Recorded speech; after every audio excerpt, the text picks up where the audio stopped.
Ratusan rumah di BTN Kodam 3, Kelurahan Katimbang, Kecamatan Beringkanaya, Kota Makassar terendam banjir akibat guyuran hujan yang cukup deras sejak Senin malam, sehingga membuat air sungai yang berada di sekitaran wilayah tersebut meluap karena tidak dapat menampung debit air yang terus meningkat.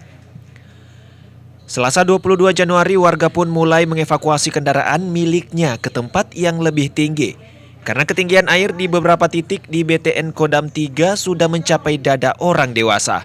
Sebagian besar warga RT 03 Kelurahan Katimbang BTN Kodam 3 yang berjumlah 186 keluarga ini juga sudah mulai mengungsi. Meskipun ada sejumlah warga yang masih bertahan di rumah masing-masing dengan alasan menjaga barang yang berada di rumahnya. Kalau warga saya, kalau KKA lebih 186, tetapi kalau warga semua 900 lebih. Sekitar 900 lebih. Nah, itulah jumlah KKA saya. Itu sudah mengungsi semua itu Pak warga tak? Kalau mengungsinya masih ada untuk mempertahankan rumahnya karena ada masalah mungkin perhitungannya, kemungkinan barang-barangnya itu dipikirkan atau bagaimana.